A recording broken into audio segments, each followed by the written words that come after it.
mengapa di Alkitab hanya ada Kristen, sedangkan gereja lain tidak ada.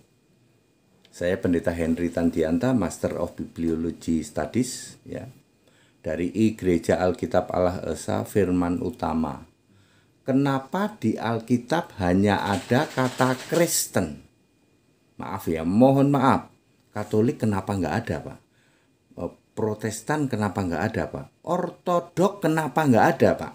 Mormon, Advent, Saksi Yehova, karismatik, yaitu pantai apapun, pantai-pantaian, danon-danon, kenapa tidak ada? Kenapa yang ada di Alkitab hanya Kristen?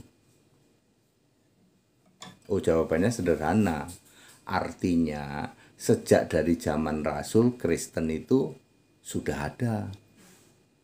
Artinya, awal dari segala era perjanjian baru adalah yang disebut Kristen. Maaf nih, lah Katolik, Pak, Katolik belakangan. Maka segala Anda yang klaim ini menjadi jungkir balik. Kalau memang Katolik itu yang menentukan kitab, kanonisasi, ya mestinya di dalam Alkitab ada kata Katolik dong. Anda tidak akan menemukan kata Katolik di Alkitab. Ya, kalau Kristen itu ada 6 ayat, ya. Salah satunya 1 Petrus 4 ayat 16. Kristen itu, perhatikan, muliakan Allah dalam nama Kristus itu. 1 Petrus 4 ayat 16 ditulis oleh Petrus, orang Kristen itu Allahnya harus punya nama Yesus Kristus. Katolik Allahnya punya nama Yesus Kristus enggak? Enggak, Pak. Protestan, karismatik, Mormon, Advent, Ortodok, Allahmu namanya Yesus Kristus, bukan berarti kamu bukan orang Kristen. Kami memang bukan Kristen, Pak. Kami Katolik. Ya, kamu bukan ada di Alkitab. Kamu tidak ada di Alkitab. Kamu cari Ortodok, nggak ada di Alkitab. Artinya apa? Ya, kalau mau duluan paling awal itu Kristen. Itu sudah ada tahun 33 Masehi.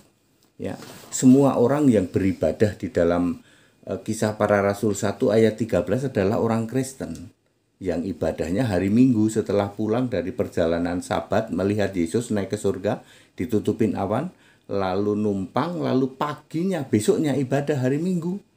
Orang Kristen ibadahnya hari Minggu, itu sudah Kristen. Ya, seperti itu, ya. Jadi clear? Ya. Kenapa saya sudah menjawab kenapa di Alkitab tidak ada selain Kristen, ya. Nasrani ada sih. Jadi kalian Katolik, Protestan, karismatik, Mormon, Advent, pantai-pantaian, danon-danoan, Anda itu Nasrani. Ya, jangan sakit hati. Nasrani di situ ditulis sesat atau sekte, ditulis adalah sampar ajarannya, artinya mematikan, bertentangan dengan yang beradab, artinya kalian itu biadab.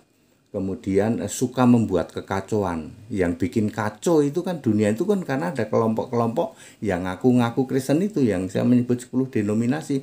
Betul apa betul? Ayo, kalau orang Kristen sejati, ya, nggak bikin ribut, nggak, ya. Salah satu hal yang paling ini karena Kristen sejati tidak bikin gedung gereja, makanya tidak pernah ribut, gitu. Seperti kami, jadi bikin gedung gereja kah? Enggak, kami bikin gedung pertemuan umum. Lalu gedung ini bisa menghasilkan, bisa disewa. Jadi pendetanya nggak usah mikirin persepuluhan, nggak usah, ngurusin aja itu gedung pertemuan umum. Di situ ada catering, di situ ada sound system itu, ya, seperti itu. Jadi clear ya. Jadi mengapa di Alkitab hanya ada Kristen, ada 6 ayat, ya. Ya, sedangkan yang lain nggak ada. Gerejamu itu nggak ada di Alkitab itu. Di Alkitab aja nggak ada kok mengklaim masuk surga. Kristen itu muliakan Allah dalam nama Kristus itu. 1 Petrus 4:16, Tuhan Allah itu Yesus Kristus. Yesus Tuhan dan Allah, Yesus satu-satunya, bertata duduk di tata surga, tiada yang lain, hanya Yesus Kristus. Jadi very clear mengapa yang ada di Alkitab hanya Kristen. Nama-nama gerejamu itu nggak ada di Alkitab itu. Kenapa, Pak? Lu ya memang Alkitab itu kitab sucinya Kristen kok. Berarti gereja-gereja yang mengklaim itu Pak 10 di Indonesia nggak ada. Very clear. Segala hormat kemuliaan untuk Yesus Kristus satu-satunya Allah yang benar. Haleluya. Amin.